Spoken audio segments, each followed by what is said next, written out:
at the Soapery here, making a little video about our latest product, which is very exciting because many of you have asked, can I make soap at home?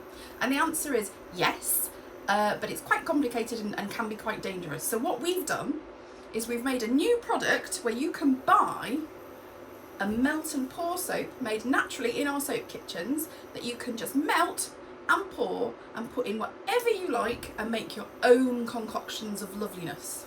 Okay, so this is sold by the kilo. It's $14.95. It should make 8 to 12 bars ish, so that's quite a good price actually. Right, things you will need. You will need gloves. Now, we've taken all the dangerous parts away from making this soap, so there's nothing going to hurt you when you touch it, but it will get hot, so I suggest gloves because it's always sensible. If you're the sort of person who's quite ditzy, or you're a child and you might splash things, we also recommend goggles. But again, they're not essential because this isn't going to chemically burn you or anything dangerous. It's just liquid soap once you've melted it. So you will need things you can find in your kitchen. We're currently in our workshop, not our soap kitchen, just to prove that you only need a few things because obviously our soap kitchen is full of high-tech stuff. So this is a normal pan. All you need is a smallish pan and a slightly bigger pan. Fill the bigger pan with a bit of water, put it on to heat and put that in there. Now if you don't have two pans, don't worry, you could just do this on a really low heat, but you might get some burning at the bottom of your pan. Or if you've got a slow cooker and you don't mind waiting, just pop it in the slow cooker, walk away and come back later. That works too. Or any kind of double boiler, bain-marie, that sort of situation. But just a pan and another pan is the best way, like you would with chocolate. Pop that in and leave it to melt. And then grab a wooden spoon, leave that there, and that will happen. So now we want to think about, what are we going to make our soap in? Anything is the answer.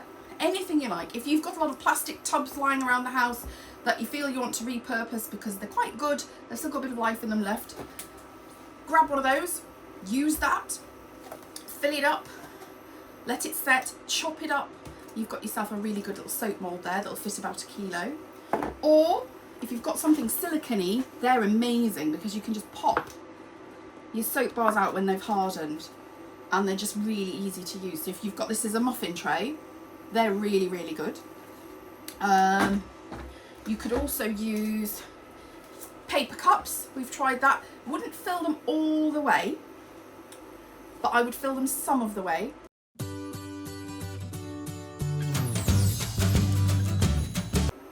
So whatever mould you choose, just make sure you've got some kind of solid thing underneath that can lift up, like a chopping board, because they tend to be, if they're quite flexible and good, they're going to be really hard to pick up with soap inside them. So always put something solid like a chopping board underneath. Same for plastic cups or paper cups or whatever. And then you've just got a way of lifting them. They're not going to spill everywhere while they're still hot. So that's just a really, really top tip. Now, things we can put in the soap when it's melted. We can put in essential oils. You only need a few drops. You don't need a massive bottle like that. I just don't have any small ones. Food colouring. Now, you can't usually colour soap with food colouring because it doesn't work. But with this soap, you can. So if you've just got a bit of food colouring, you literally just need a couple of drops, and that will work. So some examples of what we've done here. We've just been messing around. We tried to put Himalayan salt in, but it went a bit crumbly crackly. This is a paper cup that we put a little bit of turmeric in the bottom of and then just poured some of the soap on top. So here's one I made in a paper cup. Don't fill the cup all the way to the top because if you do that, you're going to get a very large bar of soap. But this is quite an acceptable size bar of soap. We could cut it up in half again to make it for smaller hands. This is just coloured purple, and it does actually have some rose petals in it, but you can't really see them. So the best thing to do is to do, I've got an example somewhere, to do like a clear layer and then a coloured layer. When that's cooled down a bit, you can colour some more and then pop it on top. But just remember, things like rose petals will actually float, so you can put them at the bottom of your mould, and then you put the soap in and then they'll just kind of rise. So what you might want to do to trap them is what we did here with the lavender, is put some soap in first and then let that harden, and then put some more soap in on top. That was slightly more purpley, the second batch, but you still can't see the lavender as well, so you maybe want to choose things that are a little bit heavier. We tried salt, but it came out a bit gritty, but if you want a salt scrub, that could work. Things that are a little bit heavier that would work, herbs work quite well. We've got a thyme one here. This is thyme. Thyme's got massive antiseptic properties. This is, I can't remember if it's burdock root or dandelion root. It's one of the two. It's a root, and it makes your hands very soft. So you could pop that in because it looks quite pretty, or you could colour that a bit orange. What you could do is, if you wanted to make it like dragonfly and amber, that sort of thing, you could colour your soap slightly orange to look ambery, and then you could pop something in it that's like a little toy or something. We tried to put a penny in. It was a 2p, but the only problem is it oxidised, so you can't really see it. So maybe not pennies, but something plastic wouldn't oxidise, so that would be fine. Any bit of tat that you wanted to hide inside a soap to get children to wash their hands, do that.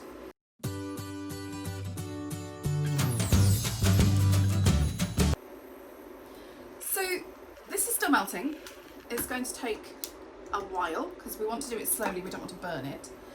Just leave it melting, and while we do that, we can prepare the moulds. So you may just want to have one colour and one smell throughout, in which case there's very little preparation needed. But if you want to add things, it's a good idea to put them in the moulds first. So here we have some heather flowers. You see those, they're quite pretty. They're very light though, so we're going to try and put some into the mould there and see if we can make them not float. Other things we can add to our soaps, we could maybe put in some cranberry powder, because that's a lovely pink colour. There we go, we've got some cranberry powder there. Put that in there. I think we'll have to mix it with the soap when the soap goes in, so that we don't just get powder on the top of the soap. Okay. Other things we can put in. Lavender flowers, always good. Pop those in.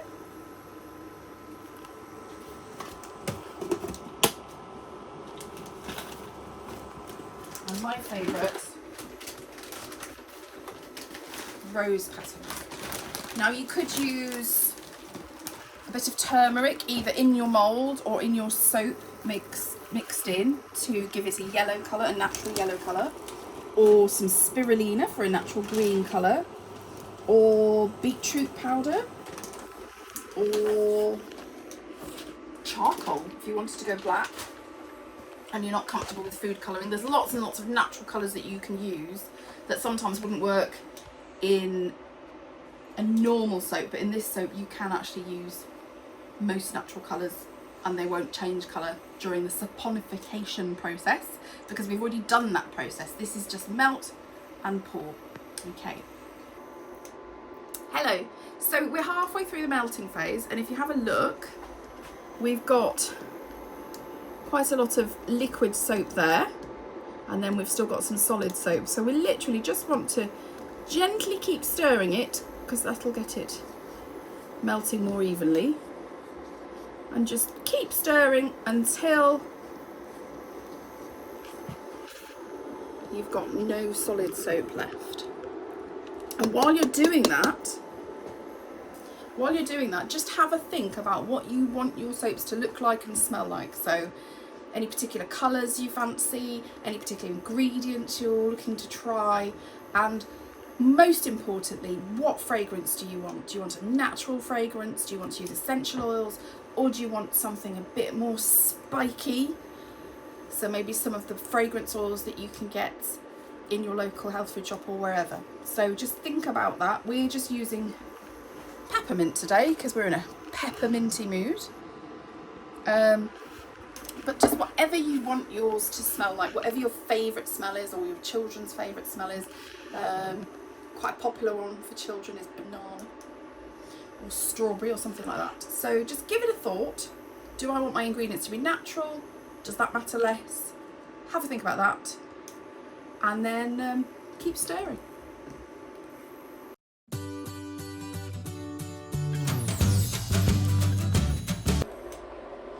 Okay, so now we've got a completely melted soap. It's all liquid. There we go. So what we need to do is leave it in there, but turn it down on the stove. So I'm just going to turn this down to a low heat just to keep it warm between uses. So rather than cooking it and melting it. Right. So we're just going to take a little bit into a jug for now. That'll do.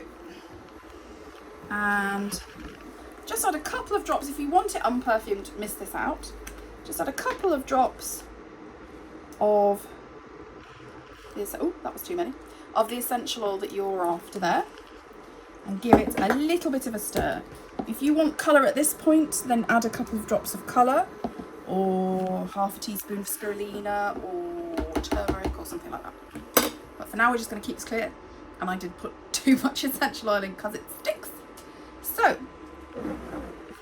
just a little bit on top of these items that we want to keep from floating to the other end of the soap. Just a tiny bit there. And then we'll just leave those to harden. If you want to use your paper cups, you can pour it into those, or you could just pour a tiny layer on the bottom of your big container if you're doing it in a big container and cutting it up. So I'm just going to do some extra clear bits. Well, we've got clear soap, that'll do. And now we're going to colour some. So a little bit more soap, give it a bit more stir because it gets a little bit of a film on the top. So we just want to stir the film in each time. There we go. And then just be careful because you've got hot water there, so you don't want to splash that all over your small children. So there we go, we've got some soap there. Now, George the cameraman, what colour are we going? Let's see. So you've got blue, orange, and rose. Rose. I'd say rose. Rose, okay, we're going rose. Okay. Now I always put too much in, so less. Drop. And try that. Let's see if we can be more subtle. The more food colouring, the darker. The darker and less. That's right, yeah. There we go. So that was just what, 4 drops? 4 or 5. 4 or 5 drops. I think that's pink enough. Yeah, so don't over food colour. And the same if you're using cranberry powder or beetroot powder. Don't need more than half a teaspoon. So I'm just gonna. Did I put a smell in that one? No. Oh, yes, put a smell in too. Just pop it into your moulds. We're just going to leave these ones to cool. We'll use that bit up now. In there. There we go. Now, we're going to leave these ones to cool. While we're leaving them to cool, it's absolutely fine, as long as you've turned your pan down, to just leave that soap in your pan. It's melted, it'll stay melted. Give it the odd stir just to stop that film from forming whilst you're going about your business. Right, it's about half an hour later. We just left these to sit and solidify a bit, so they're pretty, little bit squidgy, but mostly solid now. That one's a bit squidgy, that one's solid. So what we're going to do is we're going to pour another layer. Okay, so again, just give it a stir. Mind the boiling water. And pour it into the jug. We'll use all of it, I think, this time. That's the rest. So this was all done with 1 kilogram of melt and pour soap. There's no preservatives in this, so you will have to use it within 6 months or it will go rancid. But it's much better for you than the non-natural soaps. We'll pop that back in there because we don't have anywhere to put the hot thing. Turn that off. And now we're going to remember to put some essential oils in. A little bit. A little bit, not a silly amount like last time. That's a couple of drops, that should do it. And again, a tiny weeny amount. Oh, we're going for blue food colouring this time, just for a change. Do you think orange? The cameraman has changed our mind. Orange it is. Orange. How many drops, George? 4 drops. Right. One more. 1, 2. It's gonna be very orange.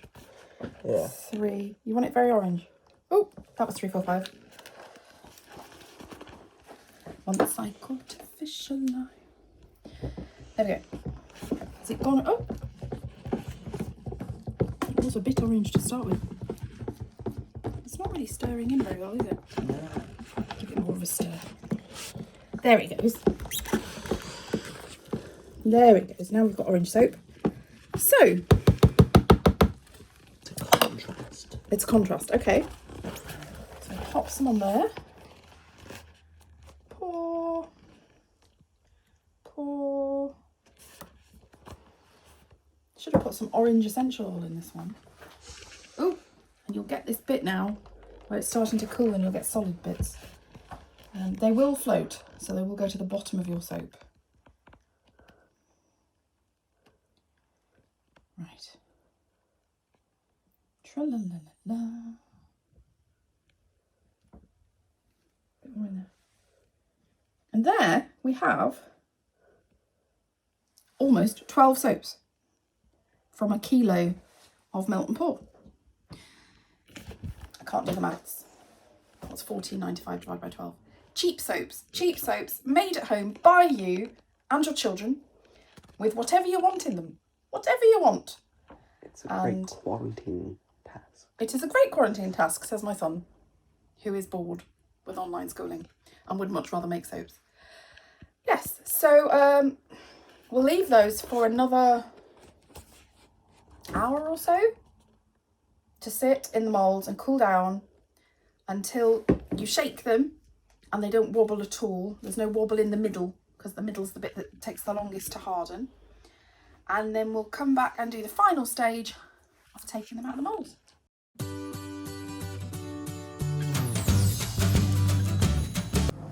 Right, here's our final step. We've left these for a few hours and they have solidified. Or we should have left them for a few hours, but we didn't have a few hours, so we put them in the freezer. So sorry about that. But you will just leave them for a few hours and they should be fine because you're not as impatient as we are. And then all you have to do, if you've got silicone, it's really, really easy because all you have to do is push the bottom and out they come. If you've got something like a Tupperware tub or a paper cup or something like that, if it's a paper cup, you can just cut the cup and just peel it off round it. If you've got a Tupperware tub, what I suggest you do is just put some hot water in the sink and then just place it in just for a minute or less. And that'll just loosen the outside and then you can take it out, tip it upside down, wait a few seconds for it to just loosen itself and it will tap out. But silicone is best because all you have to do is this and it just comes popping out. Let's see if these ones have worked. That one feels soft. I'll try that. This all feels soft. Try that one. There we go. Oh! See, we didn't leave that one long enough, did we? Should have left that a bit longer. And then it wouldn't have stuck to the sides.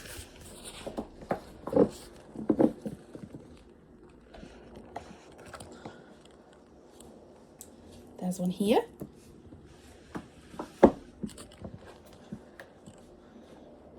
And there's our just very simple with the orange on the bottom and the no colour on the top. Do they smell too minty yet? Well, No, they do not. they're pretty minty. Okay. Now, the very last step, which is the most important in my opinion. You need one of these. Very important. And if you just want to, ooh, won't do it now. Get one of these. Get one of these. Take a photo. Pop it on Instagram and tag us in it.